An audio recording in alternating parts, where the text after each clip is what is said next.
ओम नमो भगवते वासुदेवाय। ओम नमो भगवते वासुदेवाय। ओम नमो भगवते वासुदेवाय। ओम नमो भगवते वासुदेवाय। ओम नमो भगवते वासुदेवाय। ओम नमो भगवते वासुदेवाय। ओम नमो भगवते वासुदेव। ओम नमो भगवते वासुदेवाय। ओम नमो भगवते वासुदेवाय। ओम श्री परमात्मने नमो नमः। ओम गंगणपतये नमो नमः। ओम सरस्वत्यै नमो नमः। ओम गुरुभ्यो नमो नमः। ओम सहनावतु सहनौ भुनक्तु सह वीर्यं करवावहै तेजस्विनावधीतमस्तु मा विद्विषावहै। ओम शांति शांति शांति। सदाशिवसमारम्भां शङ्कराचार्यमध्यमम् अस्मदाचार्यपर्यन्तां वन्दे गुरुपरम्परा। वन्दे गुरुपरम्पराम्। ओम तत्सत्। ओम। आप सभी ऑनलाइन नेटवर्क पर उपस्थित भगवत गीता श्रवण साधकों को आज ऋषिकेश से हमारा प्रातः का अभिवादन, अभिनंदन, अभिवंदन। हरि ही ओम। हरि ही ओम। हरि। हम सबको आज का यह दिव्य जीवन तन मन धन जन देश काल विषय वस्तु परिस्थिति अवस्था है। व्यष्टि समष्टि आध्यात्मिक भौतिक दैवी क्षेत्र सभी को अपने अपने वर्तमान जन्म और पूर्व जन्मों में किए गए संचित कर्म, पाप पुण्य धर्म अधर्म मिश्र सकाम निष्काम सात्विक राशि तामसिक अनेक प्रकार के अनंत कर्मों के पके हुए फल स्वरूप वर्तमान में आज सभी को अपने अपने प्रारब्ध अनुसार ईश्वरीय अचिंत्य योग माया के माध्यम से वर्तमान देश काल विषय तन मन धन जन आदि प्रसाद स्वरूप में प्राप्त हुआ है।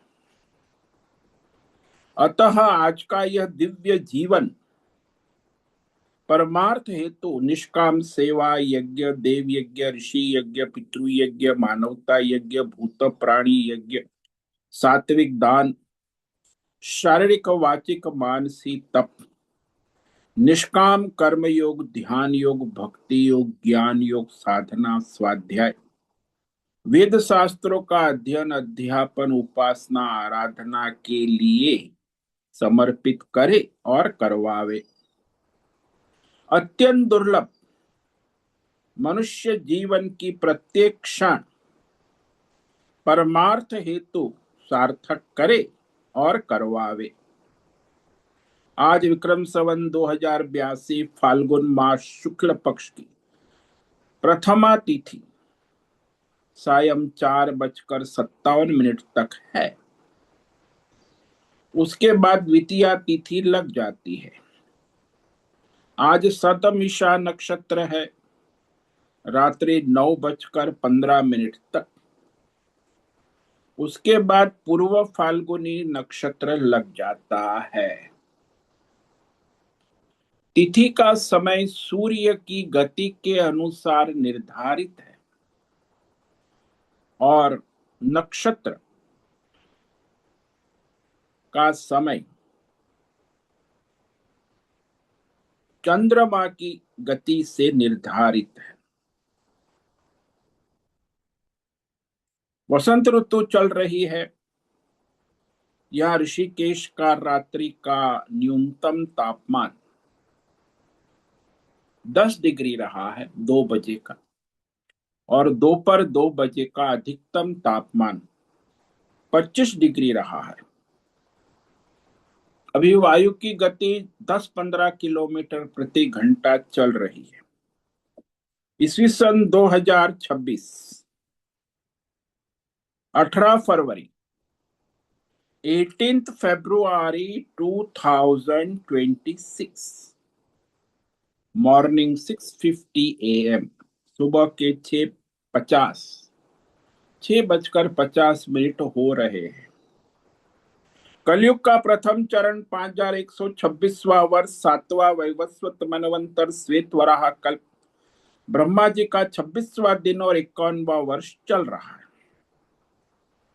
तो ऐसे अनंत कोटि ब्रह्मांडीय परमेश्वरी अचिंत्य योग माया में हमारा यह एक ब्रह्मांड, इस ब्रह्मांड में ये पृथ्वी लोक में समुद्र के ऊपर जम्बू द्वीप में विश्व का एकमात्र वैदिक राष्ट्र भारत में उत्तर हिमालय प्रांत में उत्तराखंड राज्य टिहरी जिले में हिमालयन शिवालिक पर्वतमाला के अंतर्गत मणिकूट पर्वत के ऊपर नीलकंठ महादेव के सामने ऋषिकेश नगरी में मुनि की रेती प्रांत में शीशम जाड़ी अवधूतवाड़ा आश्रम के सी ब्लॉक के पहले माले से 5 नंबर कमरे से गंगा किनारे से हम स्वामी उत्तमानंद सरस्वती भगवत गीता के आचार्य शिष्य स्वामी चिन्मयानंद सरस्वती महाराज चिन्मय मिश्र,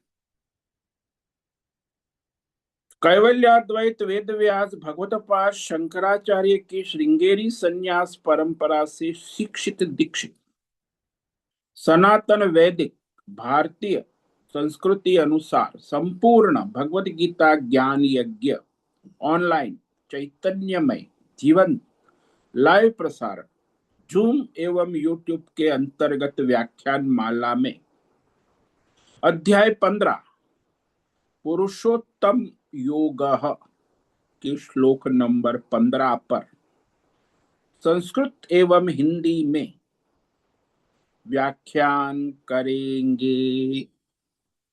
दिव्य, पवित्र, सरल, व्यावहारिक, सटीक, पूर्ण, वर्ण, अक्षर, पद, वाक्य, पंक्ति, श्लोक, अध्याय की संगति, संधि, अन्वय, शब्दार्थ, वाक्यार्थ, भावार्थ, रहस्यार्थ, तत्वार्थ के यथार्थ तात्पर्य सहित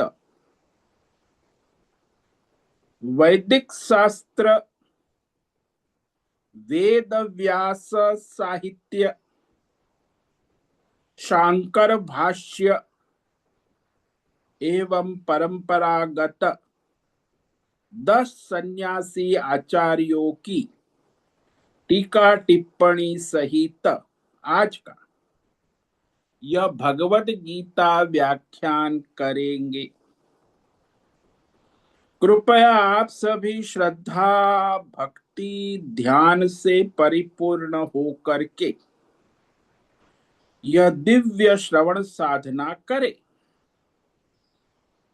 इसमें से कुछ ग्रहण करे, कुछ धारण करे, कुछ अपने जीवन में चरितार्थ करे और उसमें निरंतरता लाए।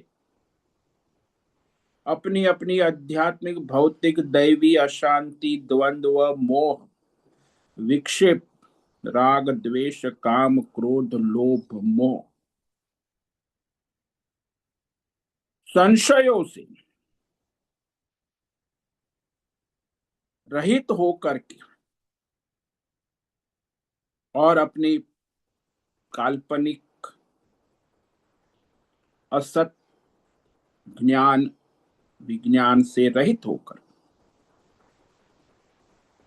अधार्मिक, अशास्त्रीय, अपरंपरागत, अवैदिक, भ्रम भ्रांति, गलत धारणाओं से रहित होकर के अपने अपने शरीर, इंद्रिय, प्राण, वचन, कर्म से एक रूप होकर, एकाग्र होकर के शुद्ध सात्विक भगवत विवेक बुद्धि करें। वेद शास्त्र एवं आचार्य परंपरा अनुसार विवेक करे और करवा। पुनः पुनः इस व्याख्यान का श्रवण करे, मनन करे, चिंतन करे, लेखन करे, प्रचार प्रसार करे, लिंक भेजे, ग्रुप में शेयर करे, अपना स्वयं का और सबका, विश्व का कल्याण करे और करवावे।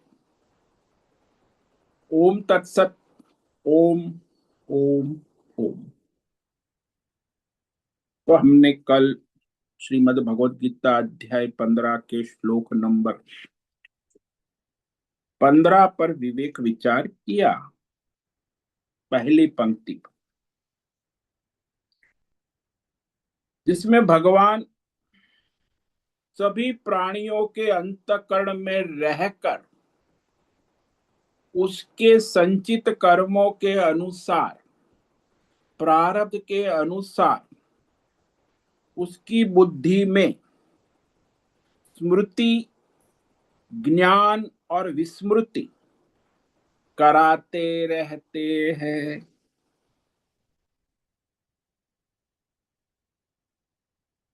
तो ये कहा, सर्वस्य चाहं हृदि सन्निविष्टो मत स्मृतिर्ज्ञानमपोहनं च वेदैश्च सर्वैरहमेव विद्यो वेदांत कृद्वेद विदेव चाहम।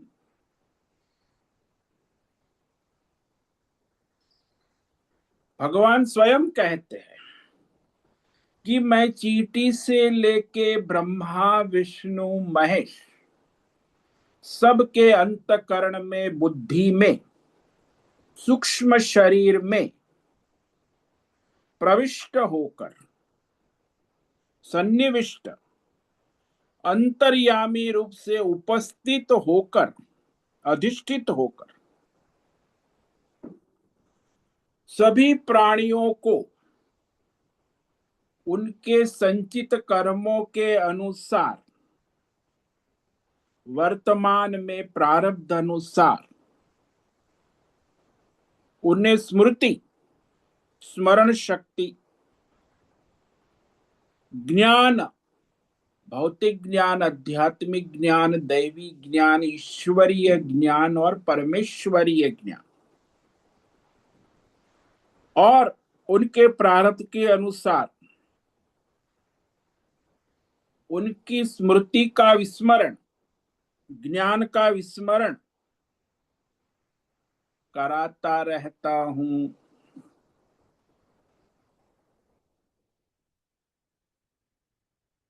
तो यह जो सारा संचालन है वह क्षेत्रज्ञ अंतर्यामी परमात्मा रूप से स्थित होकर, उपस्थित होकर, एवरी मोमेंट टू मोमेंट सभी के अंतकरण का उसके संचित कर्मों के अनुसार ईश्वर बनकर शासन करते हैं, संचालन करते रहते हैं।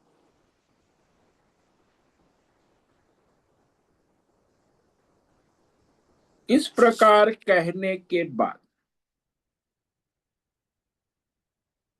ये भगवान अपनी सारी विभूतियों का निरूपण करते हैं। जैसे वो राजा होता है ना, वो कहता है कि मैं प्रधानमंत्री बनकर राज्य का संचालन करता हूं। राजा कहता है कि मैं सेनापति बनकर सेना का संचालन करता हूं, राज्य की सुरक्षा करता हूं। मैं राजकुमार बनकर राज्य की परंपरा चलाता हूं। मैं प्रजा बनकर राज्य के कार्य करता हूं। तो इस प्रकार राजा ही मंत्री, सेनापति, प्रजा बनकर अपनी अपनी उपाधि के अनुसार भिन्न भिन्न राज्य का संचालन करते हैं। लेकिन बात ऐसी होती है ना कि वो जो प्रधानमंत्री है उसे अहंकार हो जाता है कि मैं राज्य चलाता। राजा की महिमा, उसका अज्ञान। वैसे ही सेनापति को भी अहंकार हो जाता, राजा की महिमा और शक्ति को न।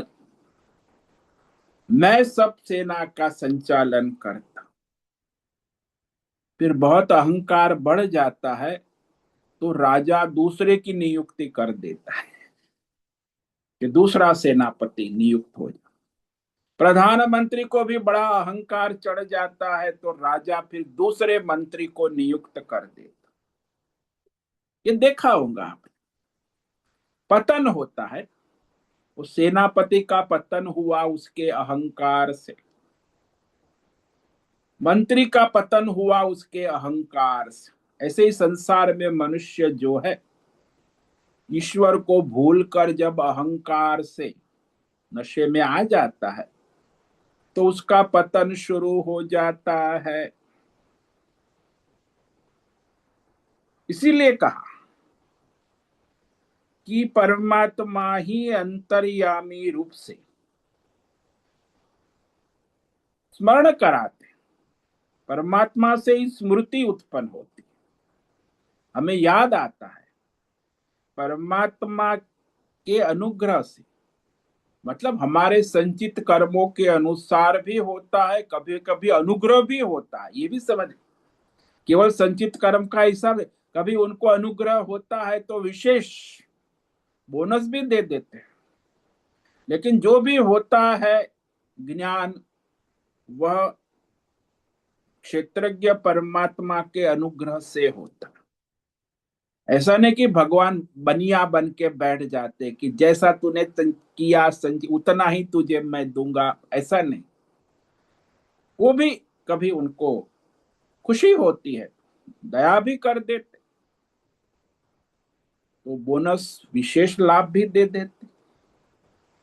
तो वही भगवान जो देना चाहे, भौतिक ज्ञान, अध्यात्म ज्ञान, दैवी ज्ञान, ईश्वरीय ज्ञान और पारमार्थिक ज्ञान, जो भी आपको आज प्राप्त है वो उसी परमेश्वर के अनुग्रह से प्राप्त हुआ है। लेकिन अज्ञानी अहंकार, अरे मैं अपनी बुद्धि से ज्ञान प्राप्त। ज्यादातर संसार में 90% मनुष्य यही सोचते हैं कि मैं अपनी बुद्धि से, बुद्धिमान बुद्धिजीवी वर्ग है ना आजकल दुनिया में, पढ़े लिखे doctor, engineer, scientist, prize winner, Nobel prize medal winner, तो ये अहंकार के नशे में चकचूर हो जाते हैं कि मैंने अपनी बुद्धि से सब हासिल किया है, आई एम सो इंटेलिजेंट। ये तो कॉर्पोरेट वर्ल्ड में तो होता है, लेकिन ये अध्यात्म जगत में भी होने लगा। अरे तू साधु महात्मा है, तू कहाँ बुद्धिजीवी बन गया? तो साधु महात्मा भी बुद्धिजीवी बन गया, अज्ञान से, अहंकार से। तो बहुत बड़ी दुर्गति होती। अरे भाई, ज्ञान ईश्वर के अनुग्रह से प्राप्त हुआ है, ऐसी विनम्रता रखे, नहीं अहंकार नहीं रखता। तो भगवान फिर उसे विस्मृति भी करा देते हैं। ये अहंकारी लोग जो है उनका विस्मरण हो जाता है। बड़े बड़े जो होते तो मिट्टी में मिल जाते हैं। तो इस तरह स्मृति, ज्ञान और विस्मृति, होना न होना, सब उस परमेश्वर के अनुग्रह कृपा से ही होता है।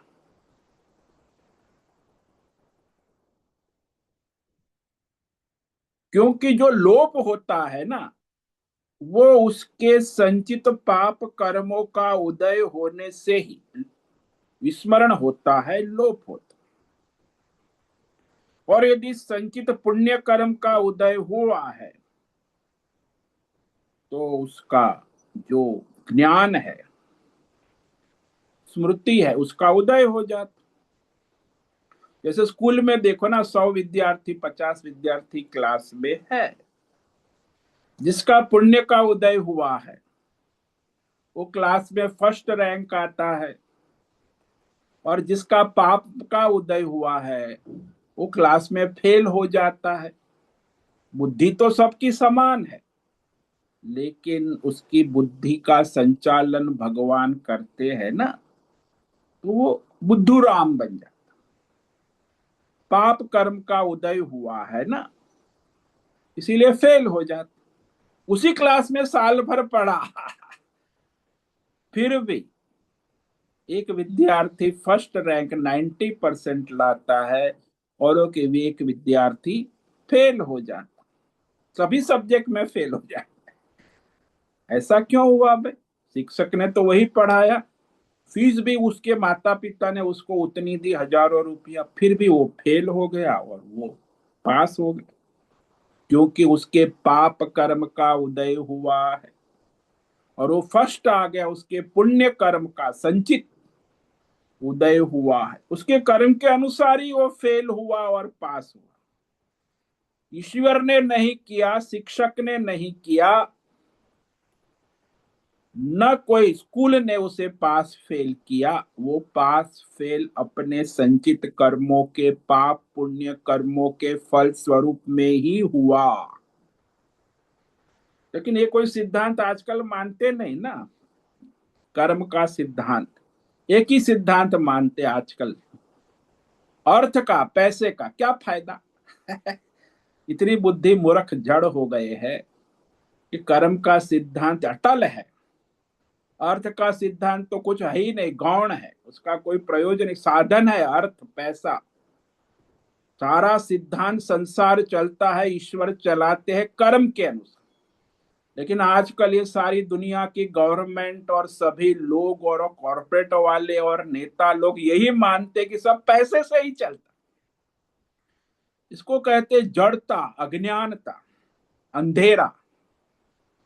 कर्म के सिद्धांत को जानते भी नहीं और मानते भी नहीं। तो भगवान तो कर्म के अनुसार ही चलते। तो इस प्रकार भगवान अपनी विभूति कहते हैं सगुण विभूति, ये सारी सगुण विभूति।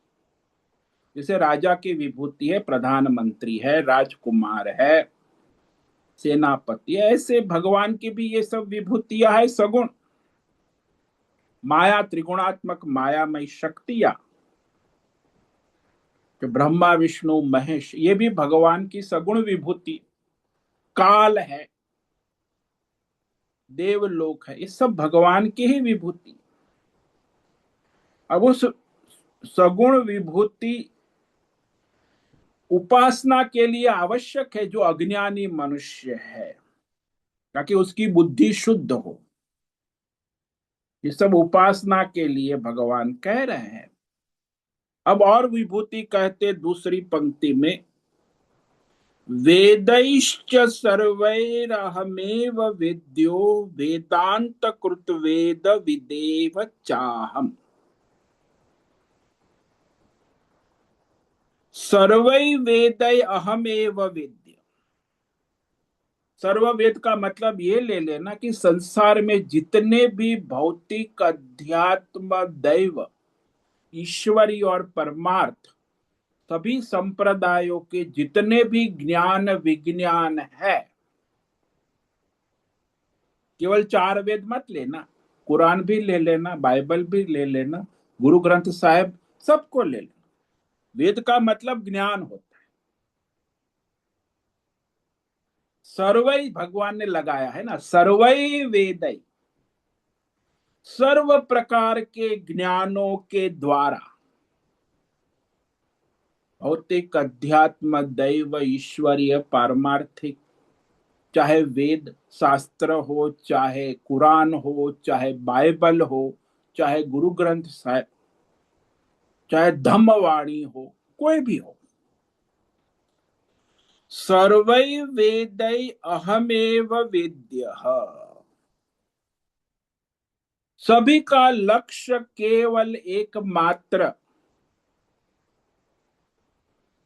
जानने योग्य परमात्मा ही है।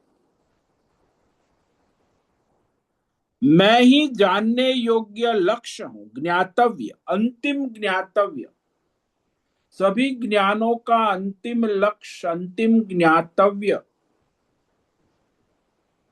केवल परमात्मा है। वेदांत कृत,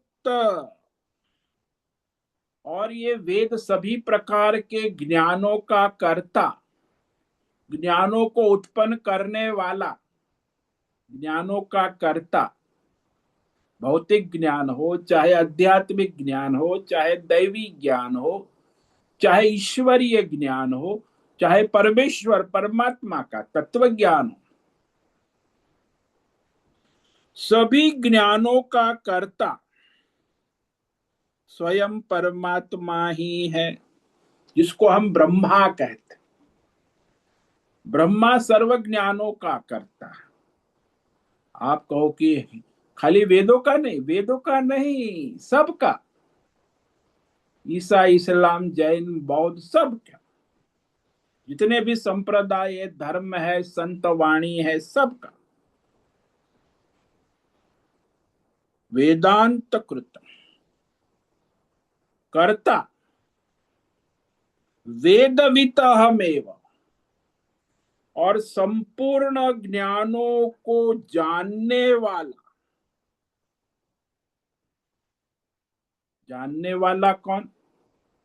जो व्याख्याता है, जो आचार्य है, और जो श्रोता है, शिष्य है, जो ज्ञान को व्याख्यान करता है, आचार्य है, चाहे वो कोई भी हो, भौतिक ज्ञान का हो, अध्यात्म ज्ञान का हो, दैवी ज्ञान का हो, ईश्वरीय या परमेश्वर परमार्थ ज्ञान का।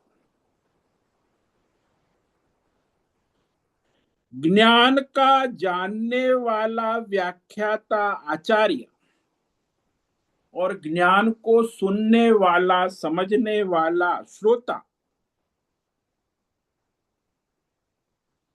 वह भी भगवान कहते हैं मैं ही हूं, अहमेव। एव शब्द बार बार भगवान ने जोड़ा।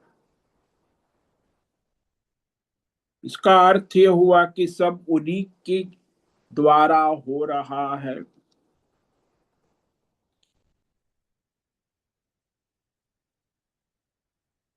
तो यहां सारा जो ज्ञान, विज्ञान का अंतिम लक्ष्य परमात्मा को जानना है। जैसे आप दृष्टांत ले लो ना, कि सारे आभूषणों का ज्ञान, विज्ञान, हर प्रकार के आभूषणों का ज्ञान, विज्ञान का अंतिम लक्ष्य सुवर्ण तत्व को जानना ही है। सुवर्ण तत्व को जानने के बाद फिर आभूषण के ज्ञान, विज्ञान का कोई प्रयोजन नहीं रहता है। ऐसे ही परमात्मा तत्व का ज्ञान होने के बाद भौतिक, आध्यात्मिक, दैवी और ईश्वरीय ज्ञान का कोई प्रयोजन नहीं है। वे सब परमात्मा ही है।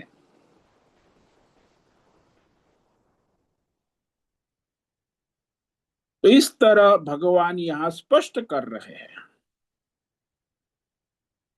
कि मायोपाधि से जो ज्ञान है, भौतिक, ये सब माया उपाधि ज्ञान, भौतिक ज्ञान, आध्यात्मिक ज्ञान, दैवी ज्ञान, ईश्वरी, वास्तव में जो परमार्थता, जो तत्व ज्ञान है, जो निरुपाधिक परमात्मा, वही वास्तव में ज्ञान, विज्ञान है। बाकी सबको वैसे शास्त्र में कहा है कि वह पराविद्या और अपराविद्या, ये अपराविद्या है, ऐसे तो मायामय है। और उसी में यदि कोई उलझ गया तो परमार्थ ज्ञान से वंचित हो जाता। इसीलिए जो भौतिक, आध्यात्मिक, दैवी ज्ञान, विज्ञान का वास्तविक लक्ष्य परमात्मा ही है।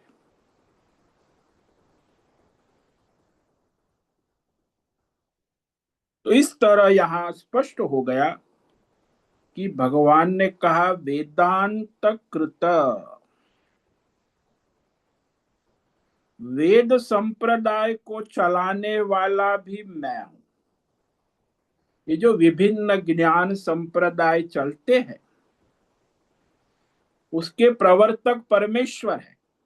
आपको केवल हिंदू धर्म के नहीं, सर्व संप्रदाय के सभी शास्त्रों के आचार्यों के प्रवर्तक, कुरान के प्रवर्तक, बाइबल के प्रवर्तक, गुरु ग्रंथ के प्रवर्तक, वेद शास्त्रों के प्रवर्तक, धम्मपाद के प्रवर्तक, सभी संप्रदायों के प्रवर्तक केवल परमेश्वर ही है। वैसे हम सनातन धर्म में रोज हमारी संप्रदाय परंपरा का स्मरण करते हैं, सभी करते, सभी संप्रदायों में। तो जो हमारा वैदिक सनातन धर्म है, उसमें जो परंपरा है, ज्ञान विज्ञान की परंपरा, आचार्य परंपरा, उसमें सबसे पहले आचार्य नारायणम पद्म भवम वशिष्ठम शक्तिं च तत्पुत्र पराशरम च व्यासम सुकम गौड़ पदम महांतम गोविंद योगींद्र मथास्य शिष्य श्री शंकराचार्य अस्मदाचार्य पर्यंता वंदे गुरु परंपरा। ये जो ज्ञान आप सुन रहे हो कहां से आया? बोले सबसे पहले नारायण, नारायण के बाद नारायण ने किसको दिया? ब्रह्मा जी, नारायणम पद्म भवम। ब्रह्मा जी ने किसको? वशिष्ठम, सबसे बड़े पहले ऋषि वशिष्ठ, नारायण, वशिष्ठ के पुत्र शक्ति, शक्ति ऋषि, नारायणम पद्म भवम वशिष्ठम शक्तिम तत् पुत्र पराशरम, शक्ति ऋषि के पुत्र पराशर को दिया वेद का ज्ञान, और पराशर ने अपने पुत्र व्यास को दिया, व्यास ने अपने पुत्र सुखदेव को दिया, और सुखदेव ने गोविंद पाद को दिया। तो वहां फिर जो है संन्यास परंपरा शुरू। तो दोनों परंपराएं हैं हमारे सनातन, कुल परंपरा और गुरु परंपरा।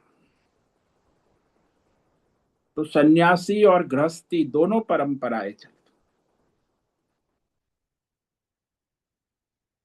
गौड़ पदम गोविंद योगिंद मठार्थ शिष्यम, यानी शंकराचार्य संन्यास परंपरा। तो यह सारा वेद का ज्ञान उसी परंपरा से हम तक पहुंच रहा है। तो यह प्रवर्तन भगवान नारायण की उपस्थिति में ही हो रहा है। मैं ही प्रवर्तक हूं, स्पष्ट लिखा भगवान ने, अहम एव, केवल मैं।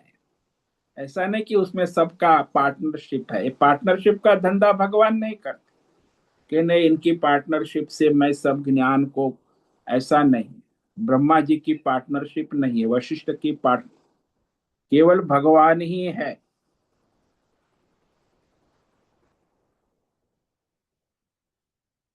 तो इस प्रकार मैं ही यह सारी वैदिक आचार्य परंपरा, वैदिक तत्व ज्ञान को परंपरा से प्रकाशित करता रहता हूं। इसलिए हमारे वैदिक संप्रदाय में नारायण परमात्मा ही संप्रदाय परंपरा के मूल करता है।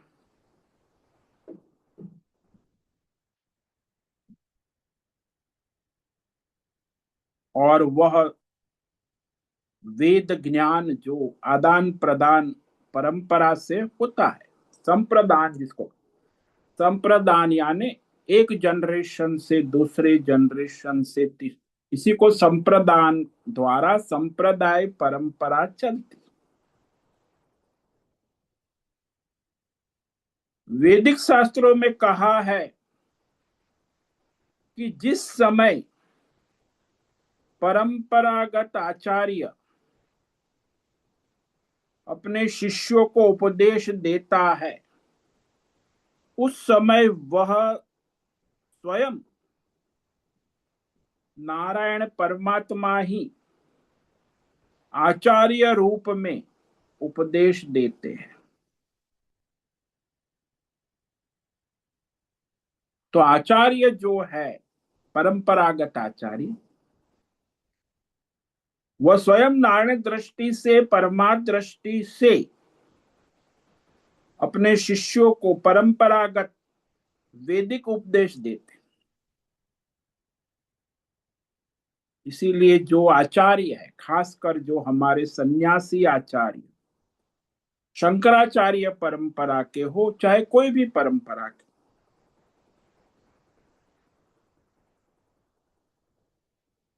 तो वह परंपरा से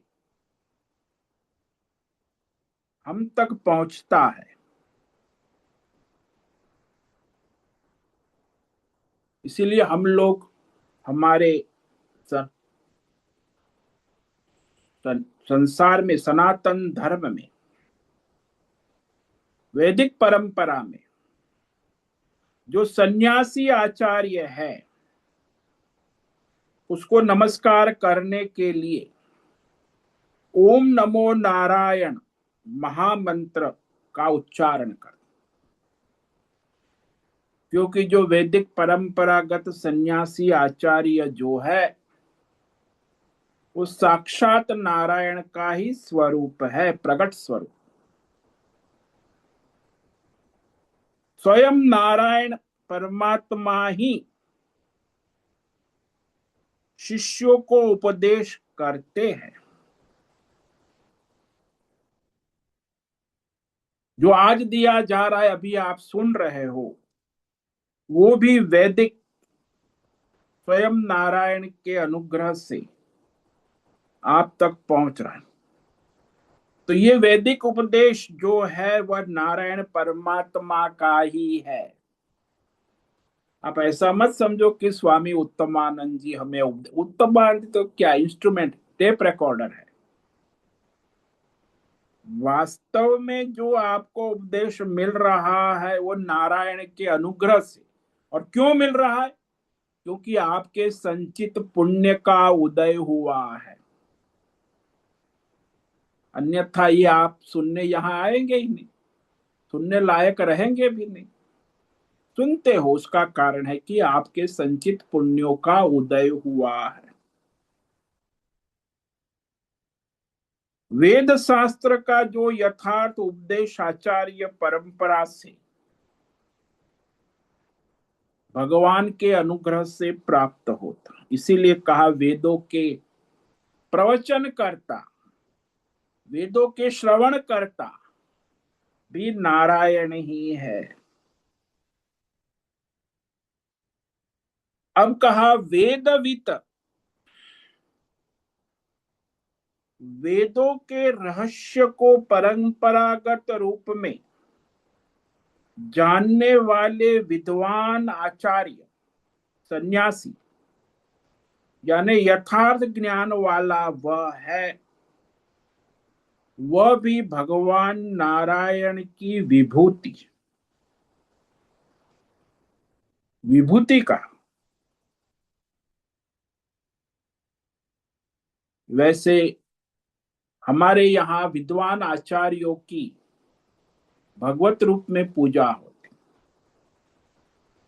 लेकिन जो मुसलमान है, सिख लोग है, ये लोग कुरान, मुसलमान कुरान ग्रंथ को, और सिख लोग ग्रंथ गुरु ग्रंथ साहिब को पूजनीय मानते।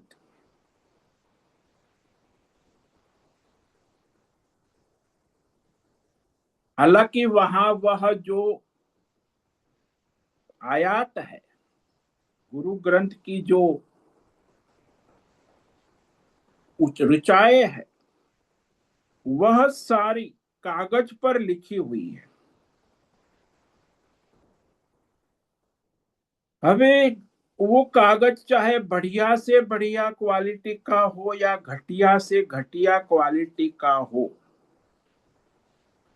लेकिन कुरान ग्रंथ तो उसके मूल मंत्र आयात और उसी के द्वारा छपी है ना।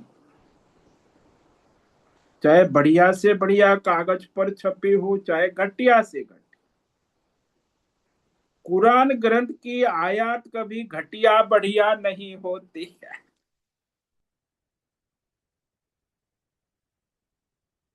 इसीलिए ये लोग बड़े कट्टर है ना। कुरान ग्रंथ की आयत कहीं सड़क पर वह कागज फटा हुआ जला हुआ मिले तो पूरा इस्लाम खतरे में आ जाता। मुसलमान लोग तौहीन मानते हैं कि कुरान ग्रंथ की तौहीन यानी फांसी की सजा, गुस्ताख की माफ नहीं हो सकती।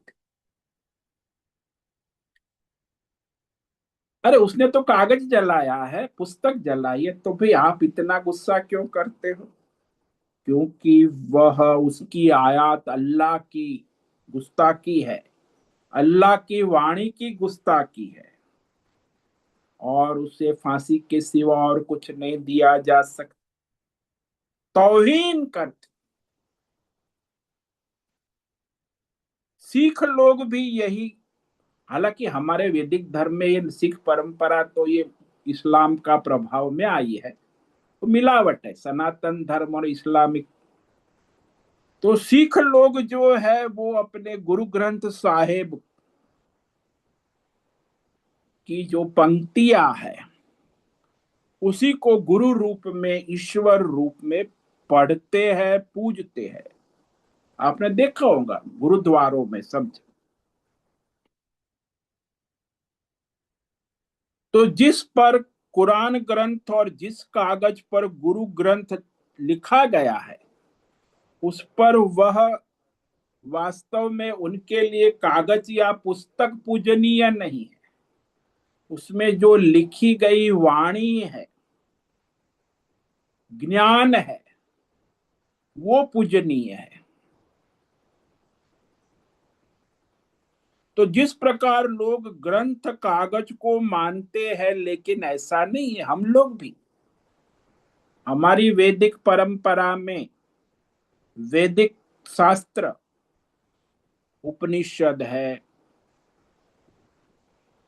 कर्म उपासना के मंत्र है, वैदिक ऋचाएं है। तो हम, जिस विद्वान ने उस वैदिक ग्रंथ को, ऋचा को अपनी बुद्धि में, अंतकरण में धारण किया है, उसी को हम पूजनीय मानते। वो तो उनका ग्रंथ तो वहां वो पुस्तक में लिखा हुआ है, हमारे भी ग्रंथ वेदों में, लेकिन हमारे लिए वो ग्रंथ में लिखा हुआ ग्रंथ की पूजा करना, तो वो तो जब विद्वान कोई पढ़ेगा तभी उसका अर्थ निकले। इसीलिए हमारे सनातन धर्म में जो वैदिक विद्वान आचार्य परंपरा से जिसने ग्रंथ को अपनी बुद्धि में धारण किया है, वह श्रोत्रिय ब्रह्मनिष्ठ विद्वान आचार्य हमारे लिए परम पूजनीय है।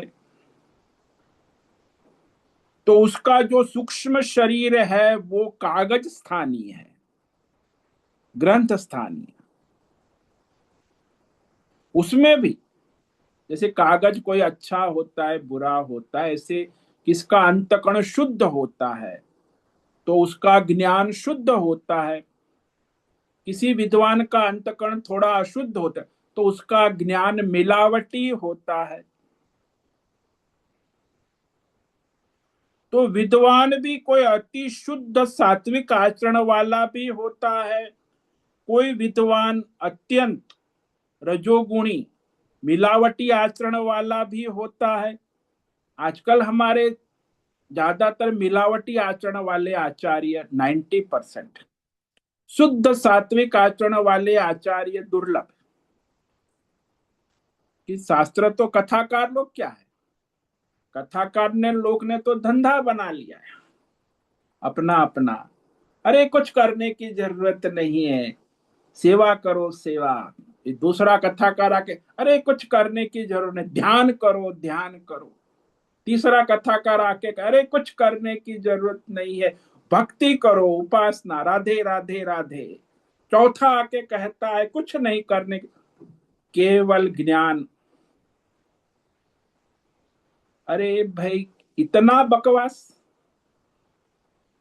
वो तो ऐसी बात हो गई कि जैसे वो विद्यार्थी को कहता है कि अरे तुम्हें गणित पढ़ना है ना, कुछ करने की जरूरत, हाई स्कूल में दाखला ले ले सब हो जाएगा, पीएचडी हो जाएगा। दूसरा के अरे कुछ करने के, तू प्राइमरी स्कूल में दाखला ले ले पीएचडी हो जाएगा। तीसरा आके कहता है अरे कुछ करने की जरूरत नहीं, इंटर कॉलेज में दाखला ले ले पीएचडी हो जाएगा। चौथा आके कहते हैं कुछ करने की जरूरत, कॉलेज में दाखला ले ले पीएचडी हो जाएगा। यानी स्कूल, इतना भ्रम, इतना अध्यात्म जगत में भ्रम आज जो फैला हुआ है, बुद्धि जड़ है। ऐसे कोई गणित पढ़ेगा पीएचडी करेगा, ऐसे कोई अध्यात्म सिद्ध करेगा, 100 जन्मों में भी नहीं करेगा, परमार्थ सिद्ध होगा ही। वो वैसे गणित पढ़ेगा तो भी 100 जन्म में वो गणित नहीं पढ़ पाएगा। तो ऐसा भ्रम फैला हुआ है, कलयुग है ना, वास्तविकता का विवेक ही नहीं। तो यहां हमारे सनातन धर्म में जो परंपरागत आचार्य है, जिसकी बुद्धि शुद्ध सात्विक है, उसी के माध्यम से हम तक यथार्थ वैदिक ज्ञान परंपरा पहुंचती। और वह ज्ञान रूप से भगवान कहते मैं ही बैठा हूं, मैं ही वेदवित हूं, जानने वाला भी मैं हूं, वेद ज्ञान रूप में भी मैं हूं, उसकी स्मृति रूप में ज्ञान रूप में और विस्मृति रूप में भी मैं हूं। वेदविद भी मैं हूं, ऐसा क्यों है? कहते सर्वै वेदयहमेव, सभी प्रकार के ज्ञानों का अंतिम लक्ष्य केवल परमात्मा को ही जानना।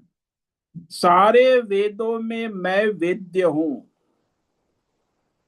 वेद का प्रत्येक मंत्र, प्रत्येक ज्ञान, भौतिक आध्यात्मिक दैवी ईश्वरीय परंपरागत सभी ज्ञान केवल लक्ष्य परमात्मा का ही प्रतिपादन करता, एक परमात्मा का ही पूजन किया जाता है। अनेक वेदी देवी देवता हम देखते हैं वेदों में, सब नामों में केवल एक परमात्मा का ही निर्देश किया जा रहा है। ये हमारा एक वेद मंत्र है ना, एकम सत विप्रा बहुधा विदंती। एक ही सत परमात्मा के बारे में विद्वान लोग अनेक प्रकार से व्याख्यान करते रहते हैं। तो इस पर हम जो है विवेक करेंगे कि एक ही लक्ष्य परमात्मा, एक ही सद ब्रह्म परमात्मा है। उसी से जो विद्वान विप्र लोग भिन्न भिन्न प्रकार से ज्ञान का उच्चारण करते रहते, अलग अलग नामों से स्मरण करते हैं। विष्णु सहस्त्र नाम में देखो 1000 नाम, भिन्न भिन्न प्रकार के। हालांकि विष्णु तो एक ही है, नाम 1000 है। तो भिन्न भिन्न उपाधियों से अनेक भिन्न भिन्न नाम रूप गुण का वर्णन किया जाता, यानी वो परमात्मा की विशेषताएं भिन्न भिन्न रूप से।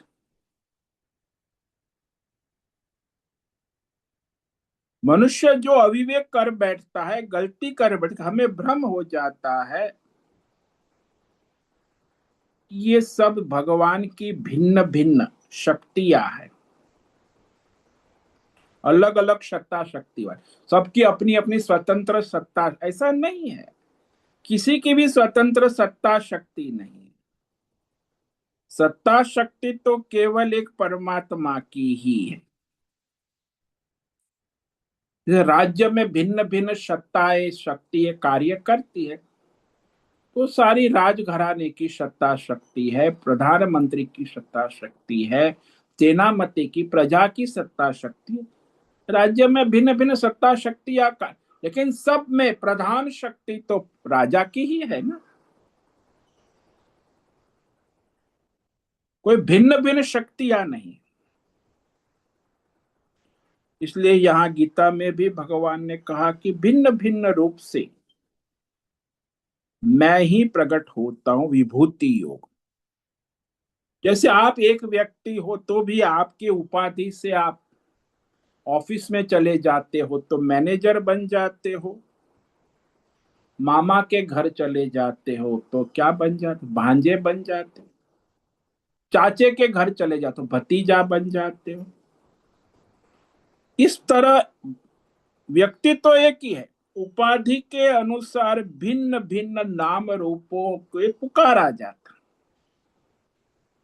बहन सामने आ गई तो भाई बन जाते हो, पत्नी सामने आ गए तो पति बन जाते हो, पिता सामने आ गए तो पुत्र बन जा। अरे भाई उपाधियां भिन्न भिन्न, लेकिन आप तो एक ही हो ना। एकम सत विप्रा बहुधावद। अलग अलग उपाधियों से अलग अलग नाम रूप गुण प्रकट होते हैं। इस पर हम कल और विवेक विचार करेंगे। तो ये जो है अद्भुत है श्लोक। वेदैश्च सर्वैरहमेव विद्यो वेदांत कृद्वेद विदेव चाहम। दुनिया के सर्व प्रकार के ज्ञान, भौतिक आध्यात्मिक दैवी ईश्वरी और पारमार्थिक, सबके द्वारा केवल परमात्मा ही जानने योग्य। यदि परमात्मा को नहीं जाना तो ये सारे ज्ञान व्यर्थ है, कोई मतलब नहीं, हवा का झोंका है। और जानने योग्य केवल परमात्मा ही है। और वेदों ज्ञान के कर्ता भी परमात्मा है, और ज्ञान के ज्ञाता, ज्ञाता दो है, गुरु और शिष्य दोनों। एक व्याख्याता है, एक श्रोता है। तो वह भगवान कहते हैं मैं ही हूं, अहमेव। ओम नमो नारायणाय, ओम नमो नारायणाय। ओम नमो नारायणाय। ओम नमो नारायणाय। ओम नमो नारायणाय। कायेन वाचा मनसेन्द्रियैर्वा बुद्ध्यात्मना वा प्रकृते स्वभाव करोमि यद्यत् सकलं परस्मै नारायणायेति समर्पया। ओम सर्वे भवन्तु सर्वे सन्तु निरामयाः सर्वे भद्राणि पश्यन्तु मा कश्चित् दुःखमाप्नुयात् अस्तु मा सद्गमय तमसो मा ज्योतिर्गमय मृत्योर्मा मृतङ्गमय। ओम पूर्णमद पूर्णमिदं पूर्णात् पूर्णमुदच्यते पूर्णस्य पूर्णमादाय पूर्णमेवावशिष्यते। ओम शांति शांति शांति। शंकरं शंकराचार्यं केशवं बादरायणं पुत्र भाष्यकृतौ वन्दे भगवन्तौ पुनः पुनः। ईश्वरो गुरुरात्मेति मूर्तिभेद विभाग व्योमवद्व्याप्तदेहाय दक्षिणामूर्तये नमो नमः। ओम गुं गुरुभ्यो नमो नमः। ओम तत्सत् ब्रह्मार्पणमस्तु। ओम ओम ओम।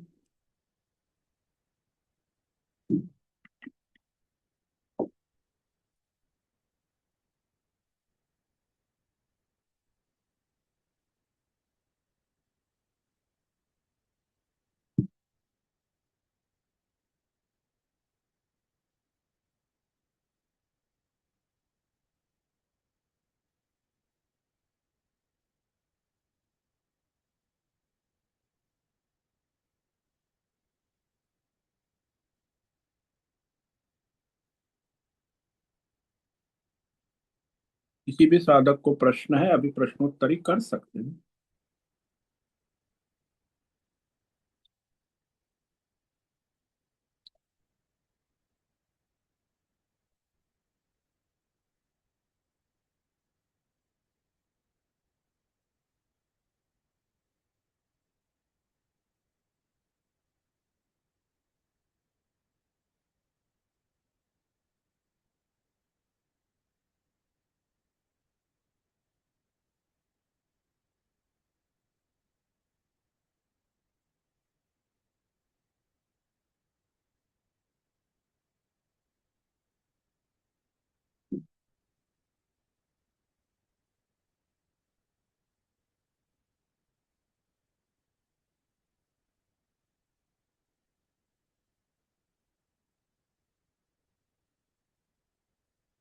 आज उपस्थित है प्रकाश आनंद ओसा होस्ट है, राजेश मोहोलकर को होस्ट, अजय रत्न पारखी, अनुराधा जेठे, भद्रेश पड़िया, भक्ति गवास, बी आर मोहन, चैतन्य ठाकुर, दिनेश पटेल, दिव्या लाड, दिव्या पटेल, हेमा कोटक, इला जोशी, जयंती पांडा, लायुषी पटेल, लीलावती बड़ेकर, मैत्री पटेल, मीरा उच्छित, नैना पुरोहित, पंकज भट्ट, प्रभाकर अक्कल, पृथ्वीराज मालव, पूनम पास्ते, राय बहादुर कपूर, रंजना जादव, रीमा पटेल, रिची पटेल, संजीवनी श्रीरंग रानडे, सुनील ठाकुर, उषा मेनन और विशाल पेड़ेकर। कुछ साधक वहां यूट्यूब लाइव देख रहे हैं। सभी को आज का दिन मंगलमय हो, परमार्थ करे और सबका कल्याण करे। सबको आज का ओम नमो नारायणाय। ओम ओम नमो नमो नारायण स्वामी जी। नारायण ओम नमो ओम नमो नारायणाय। नारायण। नारायणाय ओम नमो नारायण स्वामी जी। नारायणाय ओम नमो नारायण स्वामी। नारायण ओम नमो ओम नमो नारायणाय नारायण स्वामी। नारायण स्वामी जी। नारायणाय।